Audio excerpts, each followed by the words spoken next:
শুরু থেকে আজকে এই পর্যন্ত এই জার্নিটা অসাধারণ লাগতেছে, ভালো লাগতেছে। আপনারা তো সবাই দেখলেন যে আর্টিস্টরা কথাগুলো বলতে যে অনেক ইমোশনাল হয়ে গেছে।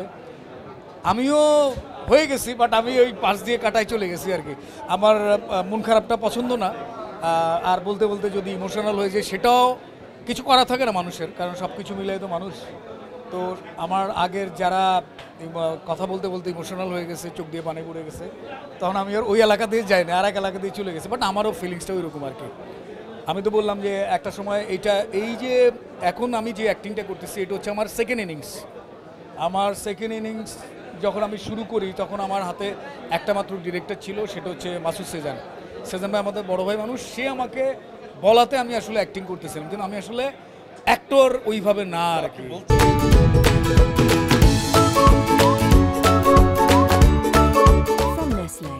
আমি তো আসলে সেন্ট্রাল কাস্ট কিছু কিছু জায়গায় করেছি, বাট আমি তো আসলে ক্যারেক্টার আর্টিস্ট।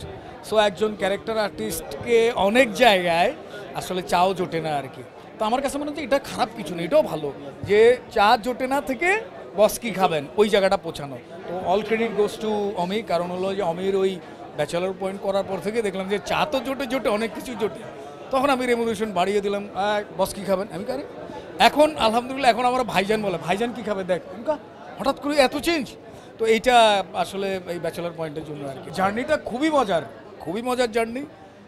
এক হলো যে এলাকার ছেঁচড়া বড় ভাই ব্রাদার ছিলাম, একটু ধরাধরি কীভাবে পয়সা করি খাওয়া যায়, হ্যাঁ এই জায়গায় এই চরিত্রটা যখন এলাকার গলির মোড়ে দাঁড়ায় মানুষকে থ্রেট করা, তারপরে রাস্তাঘাটে পোলাপাইনরে ধরা, ওই জায়গা থেকে আমার ক্যারেক্টারটা যখন চলে যায় 252 কোটি টাকা বা 72 কোটি টাকা নিয়ে ভাগা, এটা অনেক বড় চেঞ্জ আর কি। সো এই চেঞ্জটা করতে গিয়ে, এই জার্নিটা করতে গিয়ে আমার ক্যারেক্টারকে আমি বহুবার ভেঙে দিচ্ছে আর কি।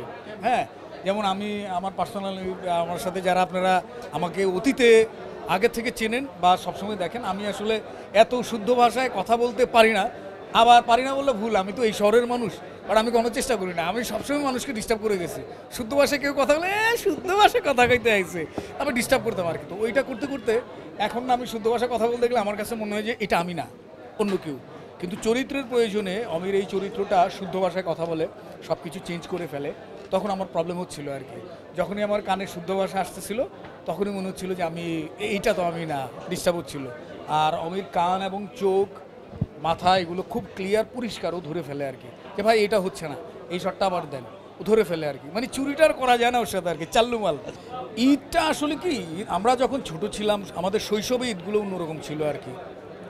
নচিকেতার গান শুনতাম, বাচ্চু ভাই জেমস ভাইদের নতুন অ্যালবাম বেরোতো।